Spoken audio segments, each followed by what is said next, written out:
Bismillahirrahmanirrahim. Assalamualaikum warahmatullahi wabarakatuh. Sahabat Dokter Tifa dimanapun Anda berada, jumpa kembali dengan channel yang mengantar Anda memasuki peradaban baru manusia dengan bekal keimanan, kecerdasan, dan kebenaran. Amin. Hari ini saya akan mengajak Anda untuk membahas skenario depopulasi Pulau Jawa, pandemi, penyakit, dan strategi lainnya. Dari beberapa video sebelumnya, saya sudah paparkan apa skenario sesungguhnya pembangunan IKN, pemindahan ibu kota dari Jawa ke luar Pulau Jawa, yaitu ke Kalimantan. Karena ada skenario penguasaan atas Pulau Jawa, dan salah satu upaya yang dilakukan adalah pengosongan Pulau Jawa. Pulau Jawa tidak akan tenggelam, Pulau Jawa tidak akan hancur karena gempa, karena banjir, tetapi Pulau Jawa dikosongkan secara sistematis untuk kepentingan elit global. Air, tanah, dan sumber daya langka di Jawa adalah target utama mereka. Jawa akan diubah menjadi pusat ekonomi ultramodern yang hanya dihuni oleh elit dan teknologi. Masyarakat biasa akan dipindahkan keluar Jawa secara halus melalui krisis ekonomi, bencana, dan program relokasi pemerintah. Tapi ada strategi lain yang barangkali mungkin jauh lebih mengerikan didengar ya, yaitu apakah pandemi atau penyakit bisa digunakan untuk depopulasi Pulau Jawa? Mari kita lihat ya. Jika kita melihat pola global dalam beberapa dekade terakhir, dalam beberapa puluh tahun terakhir ya, pandemi atau penyebaran penyakit memang menjadi salah satu alat yang sering digunakan untuk depopulasi atau kontrol populasi secara perlahan-lahan. Namun, ada dua tantangan besar dalam menerapkan skenario ini di Pulau Jawa. Satu, orang Jawa memiliki budaya sosial yang kuat. Pepatah Jawa, mangan orang mangan sing penting kumpul. Makan nggak makan, yang penting kumpul. Menunjukkan bahwa solidaritas sosial di Jawa sangat tinggi. Jika pandemi diciptakan, masyarakat akan cenderung tetap berkumpul dan membantu satu sama lain, sehingga akan sulit menciptakan isolasi sosial total. Kedua, orang Jawa tuh sudah terbiasa hidup dengan penyakit dan adaptasi alamnya luar biasa. Sejarah menunjukkan bahwa Pulau Jawa pernah mengalami wabah besar berulang kali, tetapi tetap bertahan, populasi penduduknya tetap yang terbesar. Kenapa? Karena daya tahan alami orang Jawa terhadap penyakit dan daya tahan alami orang Jawa terhadap penderitaan cenderung lebih kuat dibandingkan populasi di wilayah lain. Namun, ini tidak berarti bahwa skenario pandemi mustahil dilakukan. Sebaliknya, jika depopulasi lewat pandemi, infeksi, atau penyebaran penyakit lewat kuman diterapkan di Pulau Jawa, maka akan harus ada pandemi lain yang digunakan dengan strategi yang lebih canggih. Apa itu? Yaitu penyakit yang menyerang secara perlahan, slow kill pandemic. Apa itu? Jadi alih-alih pandemi yang membunuh dengan cepat, orang yang ingin melakukan strategi ini bisa menggunakan penyakit yang melemahkan secara bertahap. Penyakit apa itu? Bukan penyakit infeksi karena virus atau bakteri, tapi penyakit karena gaya hidup, makanan yang rusak, dan polusi yang direncanakan. Maka meledaklah penyakit seperti diabetes, hipertensi, stroke, kanker, penyakit autoimun, gagal ginjal, dan gangguan pernafasan bisa ditingkatkan, bisa menjadi meledak secara sistematis melalui makanan ultraproses yang sengaja dibuat lebih beracun, pencemaran air dan udara yang diperburuk secara sengaja dengan teknologi, paparan radiasi dari teknologi tertentu seperti 5G, elektromagnetik, dan lain-lain.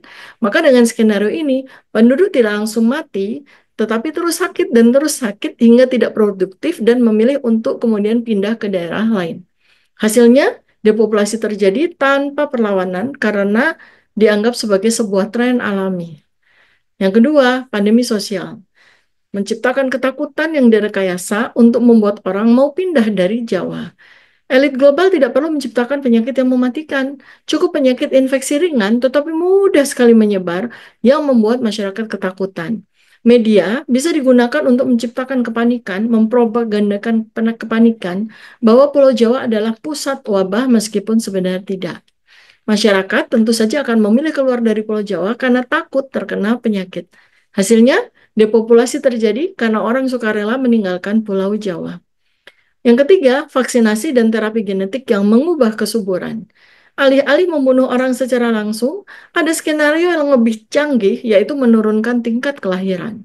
Vaksin atau terapi genetik tertentu bisa memengaruhi sistem reproduksi, sehingga generasi baru di Pulau Jawa semakin sedikit bayi yang dilahirkan, semakin sedikit kehamilan yang terjadi. Karena kedua terapi medis modern tersebut. Maka dalam 30 sampai 50 tahun populasi Jawa akan turun drastis secara alami. Hasilnya, depopulasi terjadi secara perlahan tanpa menimbulkan konflik sosial. Apakah Pulau Jawa pernah dikosongkan secara paksa dalam sejarah? Ya, ternyata iya, pernah. Sejarah menunjukkan bahwa Pulau Jawa pernah berkali-kali mengalami pengosongan populasi secara paksa. Satu contoh ya, terjadi genosida dan perang di zaman VOC sekitaran abad 17 di tahun 1600-an menggunakan kuman TBC, tuberkulosis. Jadi pada abad ke-17 VOC melakukan perang brutal terhadap kerajaan-kerajaan di Jawa, terutama Mataram, Banten, Cirebon. Jawa mengalami depopulasi besar-besaran akibat perang, kelaparan, dan wabah penyakit. Jawa waktu itu kehilangan 2/3 penduduk. Banyak daerah kemudian kosong, lalu diambil alih oleh VOC untuk perkebunan dan perdagangan. Pelajaran dari sejarah, pengosongan kawasan bisa terjadi dengan menciptakan perang berkepanjangan, dengan menggunakan wabah, dan dengan kehancuran ekonomi. Kemudian zaman kolonial juga, ya, zaman Belanda juga, terjadi pemindahan paksa, transmigrasi paksa dari Jawa ya ke Sumatera dan Kalimantan. Pada abad 19 tuh ya ceritanya. Belanda mulai memindahkan orang Jawa keluar pulau secara paksa karena mereka butuh tanam paksa ya. Mereka butuh kuli-kuli untuk melakukan tanam paksa tanpa dibayar. Program ini selain untuk tanam paksa juga dilakukan untuk mengurangi kepadatan di Pulau Jawa dan memperbanyak tenaga kerja di Sumatera dan Kalimantan.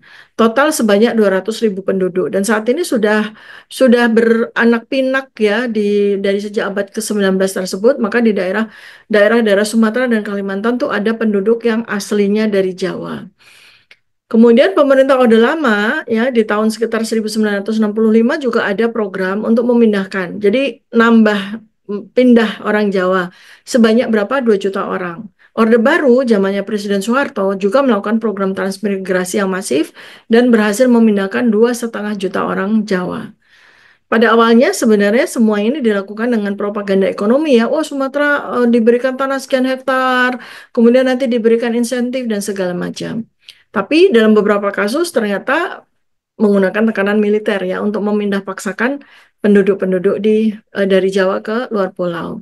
Pelajaran dari sejarah, orang bisa dipindahkan secara perlahan melalui kebijakan ekonomi ya yang membuat hidup di Jawa semakin sulit dan kemudian orang akan mau secara sukarela mengikuti program transmigrasi yang sesungguhnya dimaksudkan untuk merelokasi atau memindahkan orang-orang dari Pulau Jawa ke luar Pulau Jawa.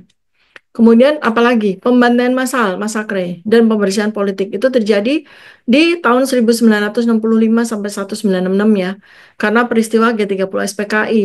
Terjadi pembunuhan massal di Pulau Jawa, pembersihan orang-orang yang terindikasi ikut di PKI ya, jadi ratusan ribu hingga jutaan orang dibantai atau ditangkap. Banyak desa di Jawa yang kehilangan penduduknya secara tiba-tiba. Pembersihan politik ini menyebabkan perubahan besar dalam struktur sosial Jawa. Pelajaran dari sejarahnya apa? Ternyata populasi bisa dikurangi dengan menciptakan konflik ideologi, konflik politik yang berujung pada pembantaian massal. Apa kaitannya lalu dengan IKN nih? Jadi jika Pulau Jawa dikosongkan secara bertahap dalam kurun waktu 20 sampai 50 tahun ke depan, maka nanti IKN akan menjadi pusat populasi dan kekuasaan baru. Masyarakat akan dipaksa pindah ke IKN dengan macam-macam alasan, termasuk ekonomi, kesehatan, keamanan. Wilayah-wilayah strategis di Jawa akan diambil alih oleh korporasi dan elit global. Kesimpulannya, jadi apakah Pulau Jawa benar-benar akan dikosongkan dengan cara ini? Kalau berdasarkan pola sejarah dan strategi global saat ini, depopulasi Pulau Jawa bisa dilakukan, memang betul. Kalau seandainya mereka memang melakukan working skenario. Jadi jika kita tidak sadar dan bersiap sejak sekarang, terutama penduduk Pulau Jawa, kita mungkin akan menyaksikan perubahan besar ini terjadi tanpa menghentikannya dan atau kita sendiri juga menjadi dalam tanda kutip korbannya. Nah, kita melihat ada dua kemungkinan besar ke depan. Yang paling mungkin ya. Skenario pertama, mereka berhasil melakukan depopulasi Jawa dan transformasi Indonesia sesuai rencana mereka. Pulau Jawa akan dikosongkan secara bertahap, baik melalui krisis ekonomi, relokasi paksa, bencana buatan, atau pandemi. Lalu kemudian IKN akan menjadi pusat kekuasaan baru, tetapi bukan untuk Indonesia, bukan untuk rakyat Indonesia, melainkan untuk elit global dan investor-investor asing. Indonesia tentu saja akan kehilangan kedaulatan secara bertahap, diubah menjadi wilayah yang dikendalikan oleh ekonomi korporasi global. Skenario yang kedua, tentu saja pasti ada perlawanan dan ada adaptasi. Karena kalau seandainya elit global tidak bisa mengendalikan sepenuhnya karena rencana tidak berjalan sepenuhnya. Masyarakat Indonesia sadar akan agenda ini dan mulai membangun sistem alternatif. Teknologi, budaya lokal, ekonomi berbasis komunitas bisa menjadi benteng-benteng perlawanan loh. Indonesia tetap berubah, tetapi tidak sepenuhnya tunduk pada skenario elit global. Ya, jadi masyarakat, komunitas membangun sistem alternatif sebagai benteng perlawanan. Saya ulang ya, teknologi, budaya lokal, ekonomi berbasis komunitas itu bisa menjadi benteng perlawanan yang bisa mengubah skenario mereka. Jadi kuncinya ini di mana? Di kesadaran masyarakat. Jika orang Indonesia tidak menyadari apa yang sesungguhnya sedang terjadi, maka skenario yang pertama akan terjadi dengan mudah. Tapi jika masyarakat mulai memahami dan bergerak sebelum terlambat, masih ada kemungkinan untuk mengubah jalannya sejarah.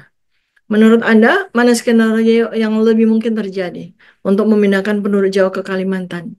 Bukan hanya sekedar memindahkan ibu kota dari Jawa ke IKN. Apakah pakai pandemi atau vaksinasi yang menurunkan kesuburan atau menurunkan taraf ekonomi rakyat atau pemindahan paksa? Tulis pendapat kalian di kolom komentar. Jangan lupa like, subscribe, share, dan nyalakan lonceng notifikasi agar tidak ketinggalan analisis anti mainstream lainnya dari Dr. Tifa. Sampai jumpa di video berikutnya.